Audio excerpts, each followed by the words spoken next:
Hello નમસ્કાર વિદ્યાર્થી મિત્રો, welcome to my YouTube channel. પીએસઈની પરીક્ષા જે તમારે મિત્રો આવતીકાલે તમારે પીએસઈની પરીક્ષા દેવા જવાની છે, તો એના માટે આપણે 4-5 મુદ્દાઓની ચર્ચા કરવાની છે જે તમને અહીંયા આપેલા છે. જોઈએ આપણે મુદ્દા નંબર 1 કે ભાઈ પરીક્ષામાં સાથે શું લઈ જવું. પછી મુદ્દા નંબર 2 પરીક્ષા અને પરીક્ષા સ્થળે ક્યારે પહોંચવું આપણે. મુદ્દા નંબર 3 પરીક્ષામાં કઈ કઈ બાબતોનું ધ્યાન રાખવું. અને મુદ્દા નંબર 4 ઓએમઆર સીટ વિશે માર્ગદર્શન. એટલે ઓએમઆર સીટની અંદર કઈ કઈ કાળજી રાખવાની છે. આવી રીતે આપણે પરીક્ષા વિશે આવા સંપૂર્ણ માર્ગદર્શન અત્યારે આપણે જોવાનું છે. તો શરૂઆત કરીએ આપણે મુદ્દા નંબર 1 થી કે ભાઈ પરીક્ષામાં સાથે શું લઈ જવું. જો તમે પરીક્ષા દેવા જાવ છો તો તમારે સાથે શું લઈ જવાનું છે મિત્રો, તો એક ખાસ યાદ રાખજો. એક તો તમારે બ્લેક કે બ્લુ પેન, બરોબર, બ્લેક કે બ્લુ પેન બેમાંથી એક તમારે લઈ જવાની રહેશે, બરોબર. કારણ કે ઓએમઆર સીટ જે છે એ મિત્રો 4 વિકલ્પોવાળી હશે, એટલે તમારે એમાંથી મીંડા કરવાના છે, બરોબર. એટલે એક બ્લેક કે બ્લુ પેન લેવાની રહેશે. એના પછી જો તમારે મિત્રો પેડ લઈ જવું હોય તો એ પેડ જે છે એ ટ્રાન્સપરન્ટ હોવું જોઈએ. કેવું હોવું જોઈએ? ટ્રાન્સપરન્ટ હોવું જોઈએ. અથવા તો તમારે પેનું રાખવા માટેનું પાઉચ લેવું છે તો એ પણ ટ્રાન્સપરન્ટ હોવું જોઈએ, બરાબર. એના પછી ખાસ કે તમે ભાઈ તમારી પોતાની હોલ ટિકિટ લેવાની છે ફરજિયાત. શું લેવાની છે? Hall ticket. હોલ ટિકિટની અંદર પણ તમારો પોતાનો ઉપર ફોટો ચોંટાડેલો હોવો જોઈએ. એ ઉપરાંત તમારા સ્કૂલના આચાર્ય શ્રીના એ હોલ ટિકિટની અંદર સહી સિક્કા પણ તમારે કરાવી લેવાના છે, બરોબર. એટલે આવી રીતે બ્લેક અથવા તો બ્લુ પેન લેવાની છે. ટ્રાન્સપરન્ટ પેડ હોવું જોઈએ. પેન માટે રાખવા માટે તો તમારે પાઉચ ટ્રાન્સપરન્ટ હોવું જોઈએ. જો બધું ટ્રાન્સપરન્ટ એટલા માટે પાણીની બોટલ પણ તમારે લઈ જવાની હોય તો એ ટ્રાન્સપરન્ટ હોવી જોઈએ. કારણ કે હવે બધું પરીક્ષાની અંદર ઘણા બધા નિયમો બદલાતા આવે છે. બીજું કે હોલ ટિકિટ ફરજિયાત લઈ જવાની છે. હોલ ટિકિટ વગર તમને પરીક્ષામાં બેસવા દેશે નહીં. તો આ હતી મિત્રો આપણી વાત પહેલી કે ભાઈ પરીક્ષામાં સાથે તમારે શું શું લઈ જવું. હવે આપણે જોઈએ મુદ્દા નંબર 2. મુદ્દા નંબર 2 શું કહે છે કે પરીક્ષા સ્થળે ક્યારે તમારે પહોંચવાનું છે. તો પરીક્ષાનો સમય જે છે મિત્રો એ 11 થી 1 વાગ્યા સુધી તમારી 2 કલાક તમારું પેપર હાલશે. કેટલી કલાક? 2 કલાક. 11 વાગ્યાનો સમય છે. તો આપણે પરીક્ષા સ્થળે મિત્રો 10 વાગે પહોંચી જવાનું છે. કેટલા વાગે? 10 વાગે, બરોબર. 10:30 કલાકે તમને પરીક્ષા સ્થળની અંદર જે તે અંદર તમને ટૂંકમાં સેન્ટરની અંદર તમને પ્રવેશ કરવા દેશે.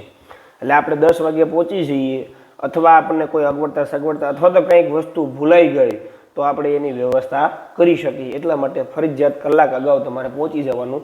તમારી હોલ ટિકિટની અંદર પણ આવી જ તમને સૂચના આપી છે કે પરીક્ષા સ્થળે 1 કલાક અગાઉ તમારે પહોંચી જવાનું છે. એટલે 10 વાગે પહોંચી જવાનું, 10:30 સેન્ટરની અંદર જવા દેશે અને 11 વાગે આપણું પેપર ચાલુ થઈ જશે, બરોબર. તો પરીક્ષા સ્થળે જે છે એ ક્યારે પહોંચવું તો એની તમને માહિતી મળી ગઈ. એના પછી નેક્સ્ટ બહુ મહત્વની બાબત આ છે કે ભાઈ પરીક્ષામાં કઈ કઈ બાબતોનું ધ્યાન રાખવાનું. જો મિત્રો આ બહુ વસ્તુ છે કે તમારી પરીક્ષા એટલે કે પેપર ચાલુ છે, પેપર તમારું ચાલુ છે ત્યારે તમારે કઈ કઈ બાબતનું ધ્યાન રાખવું. તો પહેલી વાત, સૌથી પહેલો મુદ્દો કે તમારે કોઈ પણ પ્રશ્ન જે છે એ સંપૂર્ણ વાંચવું. શું કરવાનું છે? પ્રશ્ન તમારે સંપૂર્ણ વાંચવાનો છે. શા માટે સંપૂર્ણ વાંચવો? જો આપણે ઉતાવળ કરશું તો પ્રશ્નમાં છેલ્લે અંતમાં છે કે નથી આવો ઉલ્લેખ કરેલો હોય તો આપણે વાંચીએ નહીં. આપણે છે એમ સમજીએ, આખો પ્રશ્ન ન વાંચીએ તો એમાં નથી એમ પૂછ્યું હોય તો આપણો જવાબ કેવો પડે મિત્રો? ખોટો પડે. તો પહેલી બાબત સંપૂર્ણ વાંચવો, છેલ્લે અંતમાં છે કે નથી જોવું. એ ઉપરાંત ઘણી વખત એવું પૂછે છે કે ભાઈ કઈ જોડી અસંગત છે કે કઈ જોડી સંગત છે. એટલે આવું અંત સુધી વાંચવો પ્રશ્ન, એ પણ મહત્વનો છે. પછી ઘણી વખત એવું પૂછે છે કે ભાઈ સત્ય વિધાનો ક્યાં ક્યાં છે અથવા તો અસત્ય વિધાનો ક્યાં ક્યાં છે, બરોબર. તો આ માટે પણ તમારે મિત્રો પ્રશ્ન જે છે એ અંત સુધી વાંચવો જરૂરી છે. આપણે મિત્રો તમને ખબર છે કે ભાઈ પીએસસી પરીક્ષાના 1 થી 3 મોડેલ પેપર આપણે જોયા. કેવા પેપર જોયા આપણે મિત્રો? Model paper. કે જેની અંદરથી પરીક્ષાની અંદર કેવા પ્રકારના પ્રશ્નો પૂછાય, બેઠે બેઠા પણ પ્રશ્નો પૂછી શકે, બરોબર, ઝડપથી આપણે જવાબ ટીકમાં કરી શકીએ એના આધારે.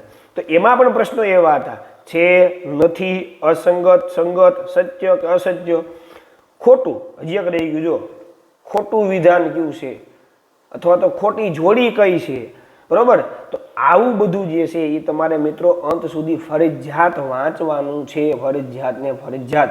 જો તમે એવી રીતે નહીં વાંચો પ્રશ્ન તો તમારો જવાબ આવતો હોય બીજો અને તમે જવાબ બીજો ટીક માર્ક કરો. એટલે પરીક્ષામાં ઘણી બધી બાબતોનું તમારે ધ્યાન રાખવાનું હોય છે, જે તમે અત્યારે તમે મિત્રો જો વિડીયો જોયો હોય તો તમને પરીક્ષામાં આવી કોઈ તકલીફ પડે નહીં. હવે બીજી વાત ખૂબ જ અગત્યની વાત કે ભાઈ OMR સીટ વિશે માર્ગદર્શન, કે ભાઈ OMR સીટની અંદર તમારે શું ધ્યાન રાખવું. એટલે મિત્રો OMR સીટની અંદર તો બહુ ધ્યાન રાખવાનું છે, ખાસ ધ્યાન આપજો. તમારું પ્રશ્ન પેપર, બરોબર, પ્રશ્ન પેપર અને OMR સીટ આ બે એક સાથે ચાલવા જોઈએ. એટલે કે જો તમે પ્રશ્ન પેપરની અંદર પ્રશ્ન પહેલો વાંચો છો અને OMR સીટમાં પ્રશ્ન પહેલો A, B, C કે D એના ઉપર તમારે ગોલ રાઉન્ડ કરવાનું છે, તો પહેલા અમે પહેલું B આવતું હોય તો B માં ગોલ રાઉન્ડ કરો. પ્રશ્ન બીજો તો બીજામાં જે આવતું હોય એમાં ટીક માર્ક કરો. જોઈએ આપણે OMR સીટ દ્વારા આપણે સમજૂતી મેળવવી. તો અહીંયા તમારી પાસે OMR સીટ તમે જોઈ શકો છો મિત્રો, 120 માર્કની તમને અહીંયા OMR સીટ આપેલી છે, 120 પ્રશ્ન સુધી. એટલે આવી તમારી OMR સીટ હશે. હવે આપણે સમજી લઈએ, અહીંયા 4 ભાગ પાડેલા છે. આ CETની છે, તમારે PSCની આવશે, ફેરફાર કાંઈ છે નહીં, પણ સેમ આવી જ આવશે. હવે તમારે પ્રશ્ન પેપરમાં પહેલો પ્રશ્ન છે એમાં B જવાબ આવશે, તમે ટીક માર્ક કરી દીધો. પછી બીજો પ્રશ્ન વાંચો છો પેપરની અંદર એમાં D જવાબ આવે છે, તમે ટીક માર્ક કરી દીધો. ત્રીજો પ્રશ્ન વાંચો છો એમાં B જવાબ આવે, ટીક માર્ક કરી દીધો. સરખું મીંડો કરવાનું છે, બરોબર, આખું સંપૂર્ણ ઘાટો કરવાનું છે. પછી ચોથો પ્રશ્ન વાંચો છો, C જવાબ આવે છે, તમે ટીક માર્ક કરી દીધું. પાંચમો પ્રશ્ન જે છે એ તમને પ્રશ્ન પેપરની અંદર નથી આવડતો, બરોબર, એટલે તમે શું કરો છો, પાંચમો પ્રશ્ન મેં એમાં છોડી દીધો. પછી છઠ્ઠો પ્રશ્ન તમે વાંચો છો પ્રશ્ન પેપરની અંદર, એની અંદર B જવાબ આવે છે, પછી આમાં તમે ધ્યાન ન દઉં તમે B ટીક માર્ક કરી દીધું. હવે તમે જુઓ કે તમે પ્રશ્ન કયોનો જવાબ આપો છો, કે છઠ્ઠો પ્રશ્નનો જવાબ આપું છું B, અને તમે ટીક માર્ક ક્યાં કર્યું જોવો તો કે પાંચમા પ્રશ્નમાં B, બરોબર. એટલે OMR સીટની અંદર મિત્રો ખાસ કે તમે પ્રશ્ન પેપરમાં પેન બદલી આપણે કે ભાઈ પ્રશ્ન પેપરની અંદર જેટલામો પ્રશ્ન હોય એટલામો જ પ્રશ્ન OMR સીટની અંદર ટીક માર્ક થવો જોઈએ. જો આવી ભૂલ તમને દેખાણે નહીં અને તમે 15-20 પ્રશ્નો ટીક માર્ક કરી નાખ્યા, એટલે છઠ્ઠાનો પ્રશ્ન પાંચમામાં ટીક માર્ક છે, સાતમાનો પ્રશ્ન છઠ્ઠામાં ટીક માર્ક છે, આઠમાનો પ્રશ્ન સાતમામાં ટીક માર્ક છે, જવાબ બધા કેવા પડે મિત્રો, ખોટા પડે. એટલે આવી રીતે મિત્રો આપણા માર્ક જવાની સંભાવનાઓ છે, બરોબર. તમને આવી પ્રકારની OMR સીટ આવશે, એમાં તમને સિગ્નેચર ઓફ કેન્ડિડેટ અહીંયા તમારી સહી કરવાની રહેશે.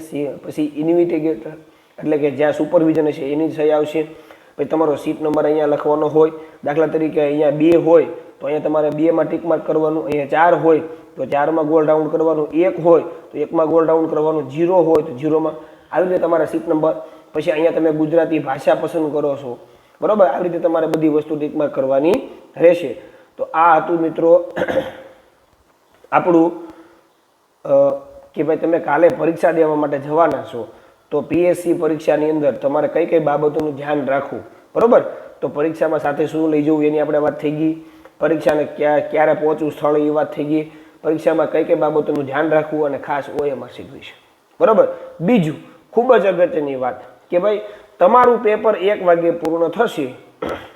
બીજું હજી એક બાબત રહી ગઈ છે કે ભાઈ પેપર જે છે મિત્રો A, B, C, D અને E સેટમાં આવે છે. કોઈને પેપર સરખા આવતા નથી, કોકને A હોય, કોકને B હોય, કોકને C, કોકને D. તમે 5મા ધોરણમાં તમે CETમાં જોયું છે તમારે A, B, C, D વિભાગ આવતો, એટલે કે કોકને A પેપર હોય, મારે B હોય, બીજાને C હોય, એટલે કોઈના પ્રશ્ન એક સરખા ક્રમમાં હોતા નથી, બરોબર. બીજી વાત કે તમારું પેપર જે છે મિત્રો 1 વાગે પૂર્ણ થશે, એટલે 3 વાગ્યા સુધીમાં, કેટલા વાગ્યા સુધીમાં, 3 વાગ્યા સુધીમાં આપણે આ જ ચેનલ પર, આજ તમે અત્યારે જે વિડીયો જોવો છો આ જ ચેનલની અંદર એનું સંપૂર્ણ સોલ્યુશનનો મિત્રો વિડીયો મુકાઈ જશે. એટલે જે મિત્રો હજી નવા છે એ ખાસ ચેનલને સબસ્ક્રાઈબ કરી લેજો, બાજુમાં આપેલું મિત્રો બેલ આઇકન દબાવી દેજો, જેથી હિસાબે અમે વિડીયો મૂકી તમને નોટિફિકેશન તરત મળી જાય એટલે તમે ફટાફટ વિડીયો જોઈ શકો. બીજું કે તમારા મિત્રોને ફરજિયાત વિડીયો શેર કરજો, જેથી કરીને જે પણ પરીક્ષા પછી તરત આ પેપરનું સોલ્યુશન મેળવી શકે અને એ પણ નક્કી કરે કે મારે કેટલા માર્ક આવશે, જોઈ શકે. તો આઈ હોપ કે મિત્રો આજના વિડીયોની અંદર તમને સંપૂર્ણ માર્ગદર્શન મળી ગયું છે. આના પછીના આપણે કાલે ફરીથી પેપર પૂરું થશે ત્યારે પાછા આપણે સોલ્યુશનમાં મળશું. ત્યાં સુધી આવજો મિત્રો. જય હિન્દ, જય ભારત.